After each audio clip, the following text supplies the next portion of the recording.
Mobile پر Indian فلموں پر Indian گانوں پر بننے والی اپنی ٹک ٹاک وقتی طور پہ بڑی تسکین دے سکتی ہے، لیکن سر میں اللہ کو حاضر ناظر جان کر بطور ایک گناہگار مسلمان کے خدا کی قسم یہ کہتا ہوں، اس ایوان میں چاروں طرف سرکار مدینہ صلی اللہ علیہ وسلم کی درود لکھا ہوا ہے، قرآنی آیات لکھی ہوئی ہیں۔ میں نے اپنی پوری زندگی میں جتنا تنگ، جتنا پریشان، جتنا بدحال، جتنا خوفزدہ، جتنا نا امید لوگوں کو اس 3 سال میں دیکھا ہے، میں نے کبھی نہیں دیکھا۔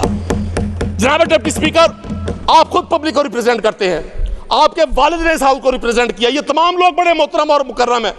یہ اس بیوروکریسی سے نہیں کہتے کہ یار اس عوام کی رگوں میں اب خون نہیں ہے، آپ نے اللہ کو بھی جان دینی ہے۔ سر ایک سائنٹیفک تحقیق ہے، اگر کوئی بڑا حادثہ نہیں ہوتا دنیا بھی 4000 سال قائم رہ سکتی ہے۔ السلام علیکم ناظرین کرام، آپ کو مکمل ویڈیو دکھاتے ہیں۔ ندیم قریشی نے پنجاب اسمبلی کو ہلا کر رکھ دیا، ایسی تقریر کی، خدا کی قسم پسینے چھڑا کر رکھ دیے۔ 1 منٹ آپ یہ تقریر دیکھیے، آپ کو سمجھ آ جائے گی کہ ندیم قریشی نے کیسے پنجاب حکومت کا عطیہ پانچا کیا۔ ویڈیو دیکھیے پھر اس پر بات کرتے ہیں۔ لیکن کیا مریم نواز صاحبہ کا، آپ کا، میرا، اس اسمبلی کا اور ان بادشاہوں کا اور وزراء کا یہ اقتدار قائم رہے گا؟ نہیں رہے گا۔ اللہ کا نام باقی رہے گا۔ آپ جس شخص پہ روز تبرہ کرتے ہیں، جس کو آپ نے اڈیالہ کی قید خانے میں ڈالا ہوا ہے 1000 دن سے زیادہ، اس شخص کے دور کو اور آج کے دور کو تقابل کریں۔ سر کا ڈومیسٹک یونٹ تھا، آج ٹیکسز ملائیں 123-25 روپے کا، مجھے اگلے روز ایک شخص نے واٹس ایپ کیا۔ آپ کو اور مجھ سے کوئی چیز جناب ڈپٹی اسپیکر پوشیدہ نہیں ہے، ہم ڈیجیٹل دور کا حصہ ہیں، لوگ ہمیں اپنی تکالیف بتاتے ہیں۔ سر 17 یونٹ کا بجلی کا بل ایک شخص کو 2500 روپے کا آتا ہے، 17 یونٹ کا بل، میری تو ضرب تقسیمیں فیل ہو جاتی ہے۔ میں آپ سے گزارش کروں گا اس طرح کے بلوں کو خدا کے لیے لوگوں پر مسلط نہ کریں۔ آپ کم از کم ڈپٹی اسپیکر صاحب اور میاں مجتبیٰ شجاع الرحمان جیسے شاندار لوگ، میں بڑی دل سے ان کی عزت کرتا ہوں۔ یہ پولیٹیکل ورکر ہیں، یہ بہرحال اس بار فارم 47 سے آئے ہوں گے، پہلے نہیں آتے تھے۔ اب یہ اگر علت پڑ گئی ہے آپ کے گلے میں، یہ توق پڑ گیا ہے، لوگوں کی تکالیف کے لیے اس کو استعمال نہ کریں۔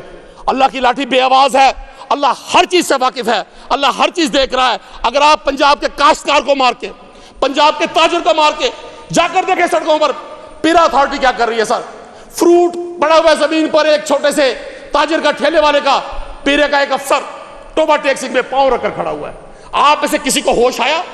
ہم تو سنا کرتے تھے کہ شہباز شریف صاحب فوراً ایکشن لیتے ہیں، ہم تو سنا کرتے تھے کہ فوری طور پہ غریب کی شروائی ہوتی ہے۔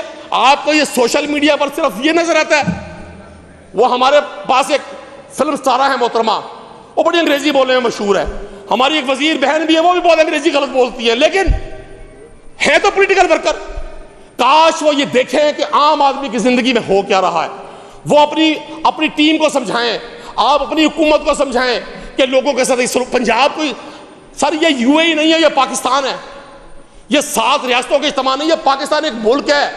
یہ سبز لالی پرچم اور یہ محمد علی جناح رحمۃ اللہ علیہ، انہوں نے یہ ملک بنایا، گلگت سے لے کر کوئٹہ تک اور کوئٹہ سے لے کر شمالی علاقہ جات کی پہاڑیوں تک، یہ ایک ملک ہے۔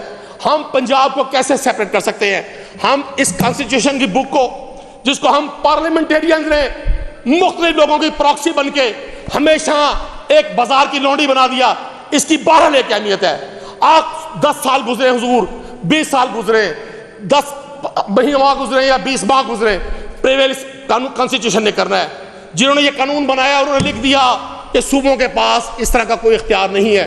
میں نہیں سمجھتا کہ ہم بطور اپوزیشن کے رکن کے آپ کو یہ اجازت دیں، اور آپ دیکھیں آپ پنجاب کے لوگوں پر جو ٹریڈ کریں گے یا پنجاب میں ٹریڈ کریں گے ان پر ٹیکس لگانے جا رہے ہیں، اور حاضرین دیکھیں 12 لوگ بیٹھے ہوئے ہیں۔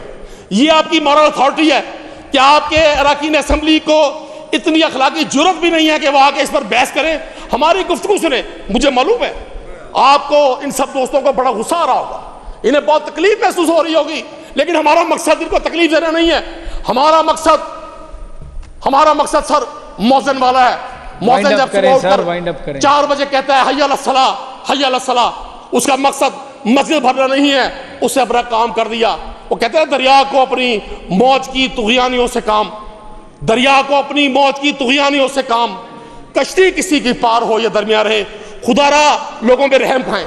اگر آپ کے ہاتھ یہ اختیار آ گیا ہے، اگر آپ کو کسی بھی طرح سے یہ سارا سلسلہ بن گیا، اور مجھے آج بھی